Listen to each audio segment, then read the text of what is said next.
बिस्मिल्लाहिर्रहमानिर्रहीम। अस्सलामुअलैकुम वरहमतुल्लाहि वबरकातुहू। जी तो स्टूडेंट, ये हमारा लेक्चर नंबर 15 है और इस लेक्चर में हम न्यूमेरिकल्स जो हैं वो डिस्कस करेंगे और इस लेक्चर के साथ ही हमारा चैप्टर नंबर 9 एंड हो जाएगा। तो चलिए बढ़ते हैं न्यूमेरिकल्स की जानिब। देखिए हमारा जो फर्स्ट न्यूमेरिकल है उसमें वो कह रहा है कि for the decomposition of dinitrogen oxide into nitrogen and oxygen, reversible reaction takes place as follows।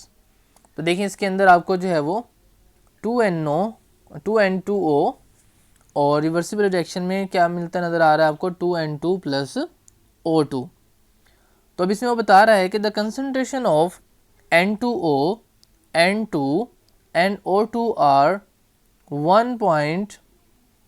1.1 mole decimetre cube. ठीक है, मोल पर डेसीमीटर क्यूब है।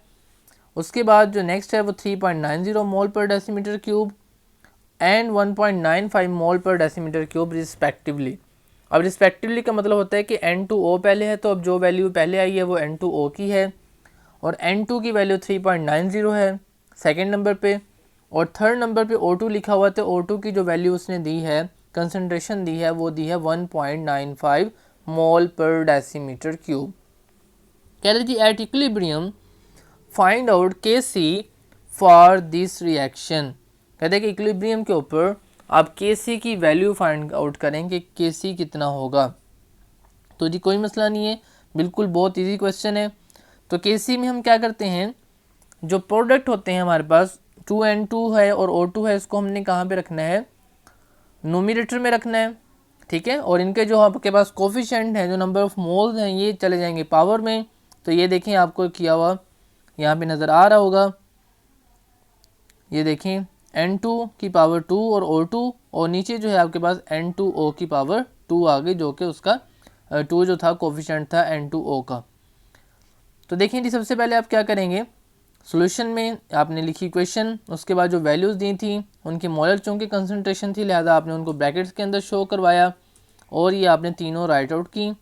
और इसके बाद आपने कहा कि जी हमारे पास ये वाली इक्वेशन है, दोबारा से इक्वेशन बेशक ना राइट करें, तो आप इक्विलिब्रियम कांस्टेंट एक्सप्रेशन जो है वो आपने लिख लिया इस इक्वेशन की मदद से। किस तरह से, प्रोडक्ट पहले लिखते हैं और प्रोडक्ट के साथ जो ये कोफिशिएंट्स हैं इनको आप कहाँ लिख दिया आपने N2 की पावर में, और N2O के साथ जो कोफिशिएंट था वो 2 था, तो लिहाजा आपने इसको ये देखें इधर पावर में लिख दिया 2। ठीक है जी, तो फिर क्या किया आपने, पुटिंग वैल्यूज़ इन इक्वेशन। तो जो वैल्यूज़ थी N2O2 की और N2O की वो आपने पुट कर दी यहाँ पे। तो देखें जी N2 की 3.90 वैल्यू थी वो पुट कर दी, O2 की 1.95 थी वो पुट कर दी, और N2O की 1.1 थी वो आपने पुट कर दी। अब इसको पुटिंग करने के बाद आपने क्या किया, इसका आंसर निकाल लिया। अब आंसर निकालने के लिए आपके पास साइंटिफिक कैलकुलेटर होंगे, तो दो तरह के साइंटिफिक कैलकुलेटर हैं। तो चले मैं आपको जो है इसका आंसर निकाल कर दिखाता हूँ कैलकुलेटर के ऊपर। ये देखिए जी, एक तो आप डायरेक्ट भी पुट कर सकते हैं, सारी की सारी वैल्यूज़ जो हैं वो डायरेक्ट पुट करके अब इसका आंसर निकाल सकते हैं। पहले मैं आपको डायरेक्ट पुट करके दिखा देता हूँ। तो डायरेक्ट में आप क्या करेंगे, आपके पास जो साइंटिफिक कैलकुलेटर तो होते हैं जिनमें फ्रैक्शन लिखी जा सकती है, ठीक है, विद इन 1000 रुपीज़ अवेलेबल हैं। तो उसके अंदर आपके पास ये वाला जो ऑप्शन है, ये वाला, ये आप जो है वो यूज़ करेंगे और ऊपर जो है वो क्या करेंगे, ब्रैकेट ओपन करेंगे और 3.90, ठीक है जी, 3.90 ब्रैकेट क्लोज, और ऊपर कितना आ जाएगा, जिसकी पावर आ जाएगी स्क्वायर थी तो स्क्वायर आ गई। उसके बाद जी क्या हम इसके साथ मल्टीप्लाई आपने क्या करना है 1.95, तो देखिए मैंने 1.95 लिख लिया और फिर ब्रैकेट क्लोज कर दी, और अब मैं नीचे आ गया, ये वाला नीचे वाला बटन दबाया, यहाँ पे नीचे एरो है तो वहाँ पे आ गया, और वहाँ पे क्या वैल्यू पुट करनी है 1.1 का स्क्वायर है। ठीक है, तो मैंने यहाँ पे ब्रैकेट लगाई, 1.1 लिखा, ब्रैकेट क्लोज की, और फिर जो x के ऊपर ये बॉक्स बना हुआ है ये नीचे वाले एरो के नीचे, ठीक है, तो इसको ये देखें मैं प्रेस कर रहा हूँ, तो ये ओहो ये तो लॉन्ग प्रेस कर दिया, बस ये एक दफ़ा प्रेस करना था। ठीक है, तो क्या आ गया, इसका स्क्वायर आ गया। ये लें, इस तरह से भी आप राइट आउट कर सकते हैं। अब देखिए आपके पास आंसर आ गया है 2.4511 मल्टीप्लाई 10 की पावर 1। चूँकि मैंने इसे साइंटिफिक में किया हुआ था इसलिए ये पावर में दे रहा है, अगर नॉर्मल मोड में कर दूंगा इसे तो फिर आपके पास क्या हो जाएगा जी 24.51 इसका आंसर आ गया, जो कि हमारे पास यही दिया हुआ है।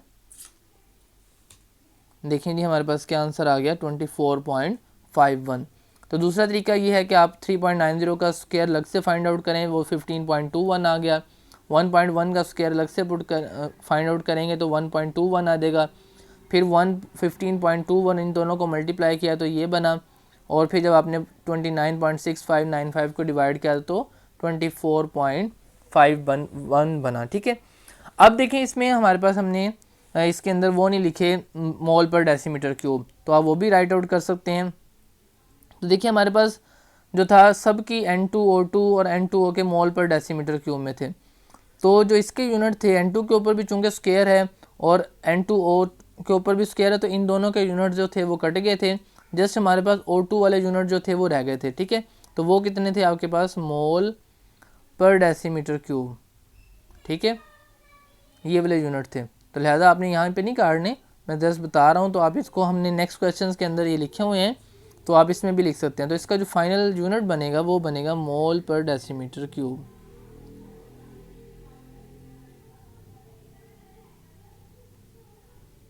ठीक है, तो ये जी आपका क्वेश्चन न्यूमेरिकल नंबर 1 कंप्लीट हो गया और हमने इसके यूनिट भी लिख दिए। अब बढ़ते हैं हम न्यूमेरिकल नंबर 2 पे। तो न्यूमेरिकल नंबर 2 में है जी hydrogen iodide decomposes to form hydrogen and iodine if the equilibrium concentration of HI is 0.078 mole per decimeter cube, H2 and I2 is same 0.011. Calculate the equilibrium constant value for this reversible reaction. इसमें भी हमने जो है वो Kc find करना है और हमें वैल्यूज़ भी सारी गिवन है, तो जस्ट हम इसका Kc एक्सप्रेशन के अंदर वैल्यू पुट करेंगे और हमारे पास आंसर आ जाएगा।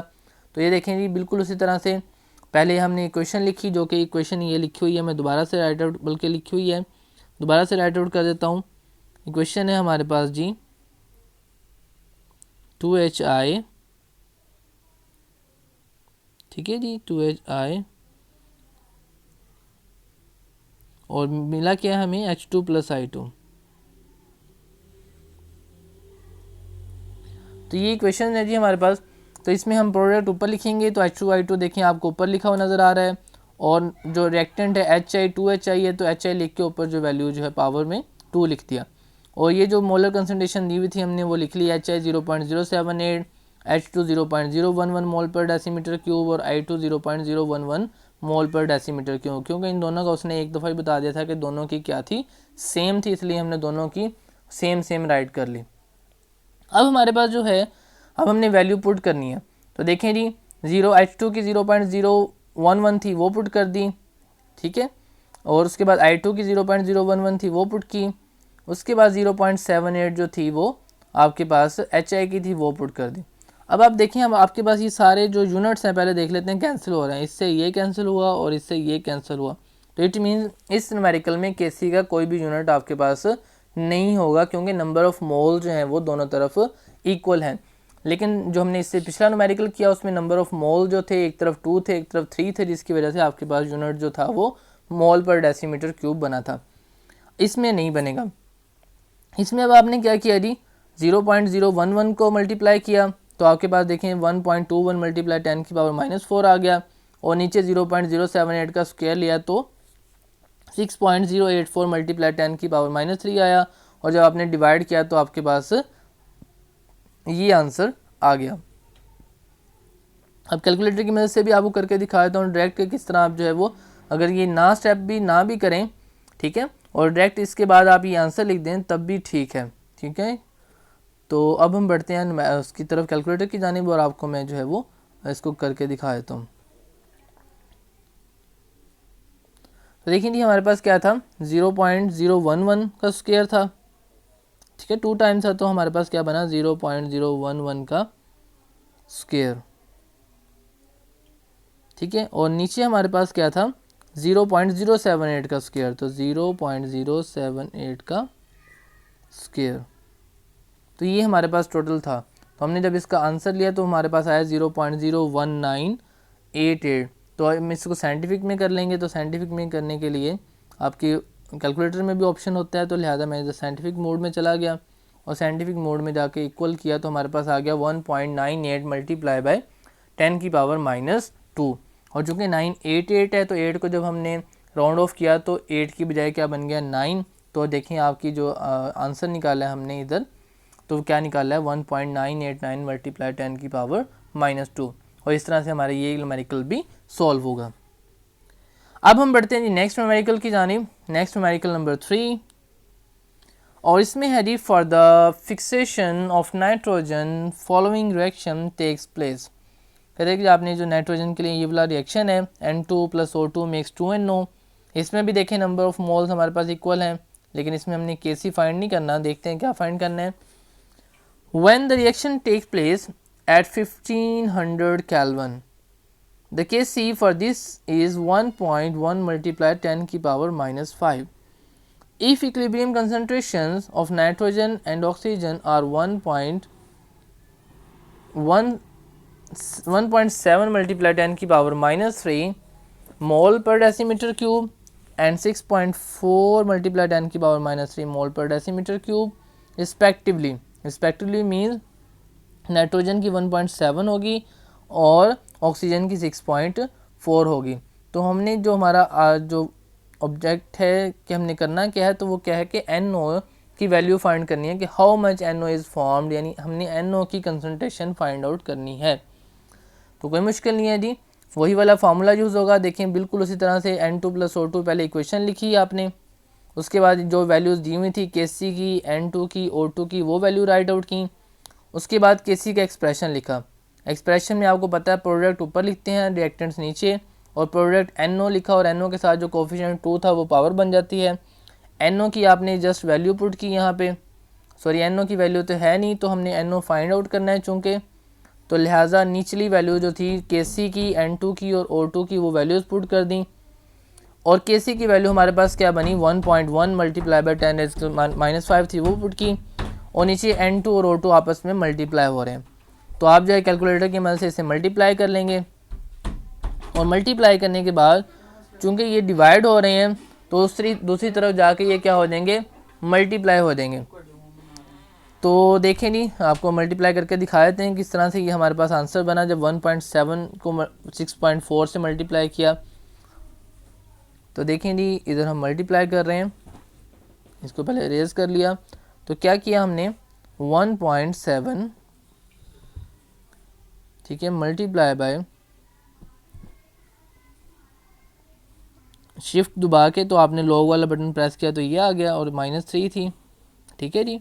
उसके बाद फिर मल्टीप्लाई किससे किया 6.4 मल्टीप्लाई बाय, फिर शिफ्ट दबा के लॉग वाला बटन दबाया तो 10 की पावर आ गई, और इसकी जगह पावर की जगह पे अब क्या पुट करेंगे -3। ये हमने देखें राइट आउट कर दिया। तो जब हमने इक्वल किया तो वो आ गया जी 1.088 मल्टीप्लाई 10 की पावर -5, ठीक है। और अब ये जो है इसको हमें क्या करना पड़ेगा, ये जो वैल्यू आई है हमारे पास, ये देखिए आपको नीचे नज़र आ रही होगी, हमारे पास -5 में थी चूँकि 1 था एक तरफ, और इसने जो है वो -6 लिखी है चूँकि हमारे पास इसने 10 लिखा हुआ इधर, इस वजह से। तो आपने अब जस्ट अब क्या करना है, इस वाली वैल्यू को, ये जो वैल्यू है आपके पास इधर डिवाइड हो रही है तो इस तरफ आके मल्टीप्लाई हो जाएगी। तो जब मल्टीप्लाई होगी 1.1 के साथ तो फिर देखते हैं क्या आंसर बनता है। तो हमने क्या करना है, अब जो वैल्यू हमारे पास आई है उसको 1.1 मल्टीप्लाई बाय 10 की पावर -5 से मल्टीप्लाई करना है। तो लें जी हमारा जो आंसर आया है वो ये है, तो लिहाजा इसको आंसर लिखा और आंसर को किससे मल्टीप्लाई कर दिया। अब हमने 1.1 मल्टीप्लाई बाय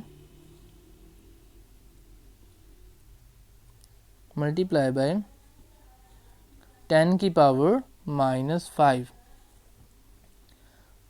तो लेंगे हमारे ये आंसर आ गया है 1.196, ठीक है 8 और मल्टीप्लाई 10 की पावर -10। और अब हमें क्या करना होगा, इसका लेना होगा स्क्वायर रूट, ठीक है, क्योंकि NO की पावर 2 है तो हमें NO फाइंड करना है। तो दोनों तरफ जब स्क्वायर रूट लेंगे तो देखिए मैं स्क्वायर रूट लिया और इधर आंसर लिखा, तो हमारे पास जो आंसर आ गया है वो आ गया है 1.09 मल्टीप्लाई बाय 10 की पावर -5। तो अब इधर बढ़ते हैं जी, तो देखें जी यहाँ पे हमने क्या किया है, मल्टीप्लाई कर लिया। मल्टीप्लाई करने के बाद क्या किया, taking square root on both side, ताकि हमें एन ओ स्क्वायर की वैल्यू फाइंड आउट नहीं करनी बल्कि एन ओ की करनी है, इसलिए स्क्वायर रूट ले लिया। और एन ओ की वैल्यू जो है वो जब हमने कैलकुलेटर पर स्क्वायर रूट लिया तो हमारे पास क्या आ गई, 1 मल्टीप्लाई 10⁻⁵ या फिर 1.09 मल्टीप्लाई बाय 10⁻⁵ जो है वो आप राइट आउट कर लेंगे। और इसके साथ जो है वो -5 था, ठीक है। और इसके साथ जो यूनिट जो है वो क्या आएगा आपके पास, ये देखें 1 भी राइट आउट किया उसने जो कर दिया, तो आप जो है वो हमने कैलकुलेटर पे निकला है वो निकला है 1.09 मल्टीप्लाई 10⁻⁵, ठीक है जी। और इसके बाद इसका यूनिट आपने लिखना है, वो क्या लिखेंगे आप, मोल पर डेसीमीटर क्यूब, ठीक है जी, मोल पर डेसीमीटर क्यूब। तो ये आप यूनिट भी साथ में राइट आउट करेंगे। तो ये था हमारा थर्ड न्यूमेरिकल। और अब हम बढ़ रहे हैं न्यूमेरिकल नंबर 4 की जानिब।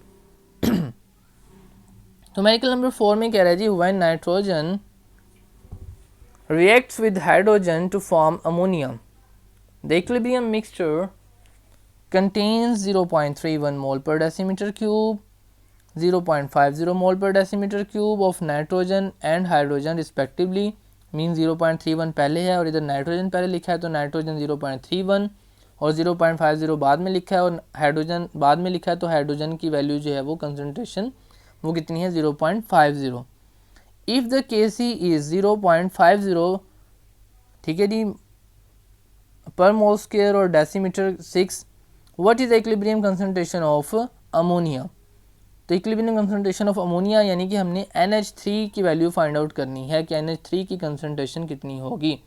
बिल्कुल जिस तरह अभी हमने लास्ट क्वेश्चन किया उसी तरीके से हमने देखें इक्वेशन लिखी, इक्वेशन आप को याद करनी पड़ेगी, राइट आउट करनी पड़ेगी, पता हो कि आपने कौन सी इक्वेशन जो है वो राइट आउट करनी है।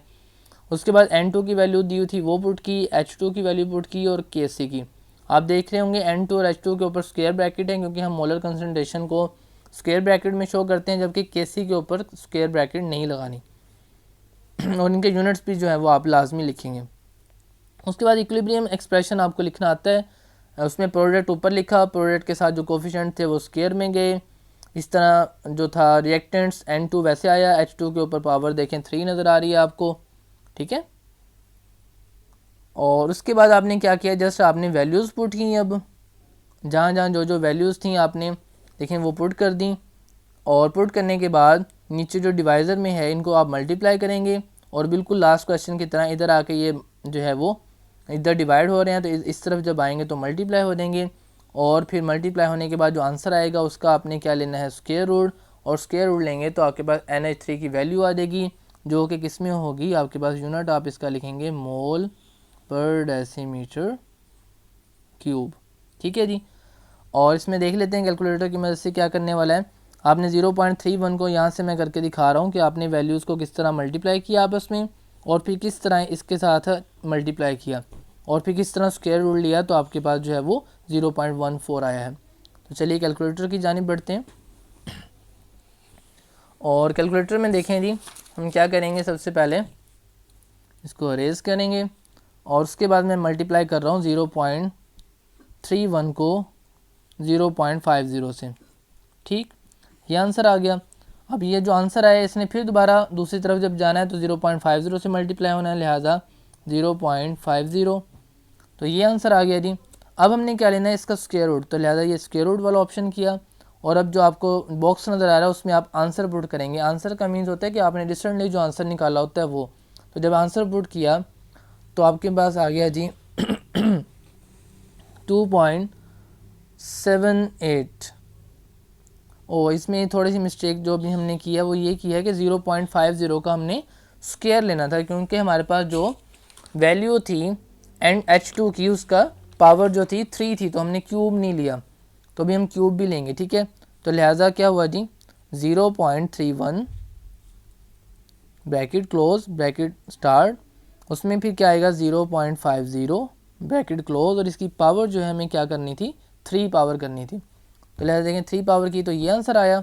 और अब जो आंसर आया इसको हमने दूसरी तरफ जाके मल्टीप्लाई करना था 0.50 से, लें जी ये आंसर आया, ठीक।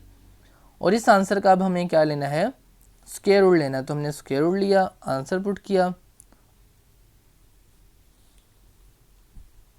और हमारे पास जो आंसर आ गया है वो, इसको मैंने डबल टाइम कर दिया चूँकि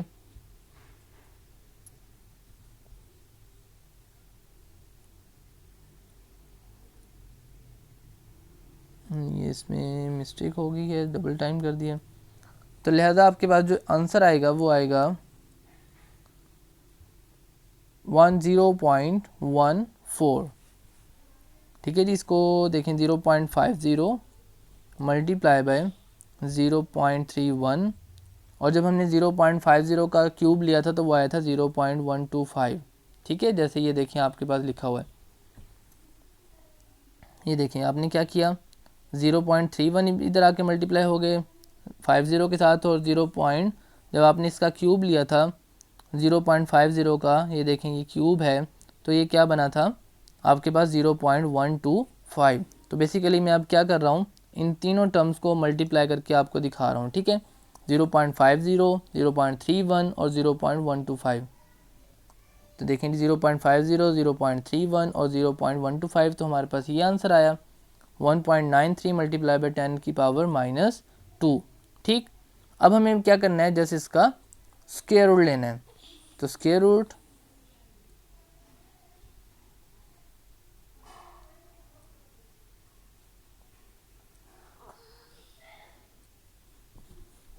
अप्लाई किया और यहाँ पे आंसर पुट किया,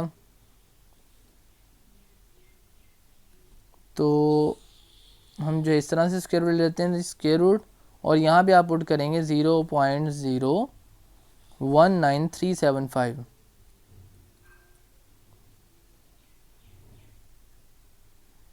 ठीक है जी, ये देखें जी, तो आपके पास क्या आ रहा है 0.019375।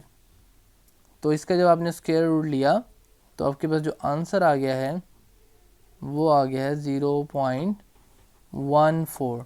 अब 14 देखें किस तरह से बना, क्योंकि साइंटिफिक में है तो साइंटिफिक से हम किस में चले जाएंगे, नॉर्मल मोड में, और नॉर्मल मोड में जाके जब हमने इक्वल किया तो आपको देखें नज़र आ रहा है 0. जिसमें हम किस में चले गए थे, साइंटिफिक में।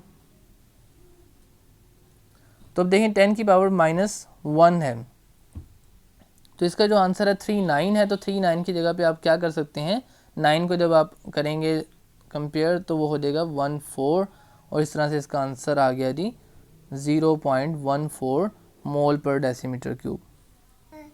ठीक है जी, तो देखें हमारे पास 1.39 मल्टीप्लाई बाई 10 की पावर -1 है। जब हम इसके साइंटिफिक से ऑर्डिनरी में लेके गए तो 0.1389 आ रहा है। तो जब आप इसको राउंड ऑफ करेंगे तो आपके पास क्या बन जाएगा 0.14। ठीक है जी, जैसे ये आपके पास किया हुआ है। तो इसका यूनिट आपने साथ में लिख दिया मोल पर डेसीमीटर क्यूब। और इस तरह से हमारा ये लेक्चर जो है वो कंप्लीट हुआ और हमारा ये चैप्टर भी कंप्लीट हो गया। मिलते हैं नेक्स्ट लेक्चर में। आपने ये जो क्वेश्चन है न्यूमेरिकल्स हैं इनको राइट आउट करना है और इनको अच्छे से प्रिपेयर भी करना है।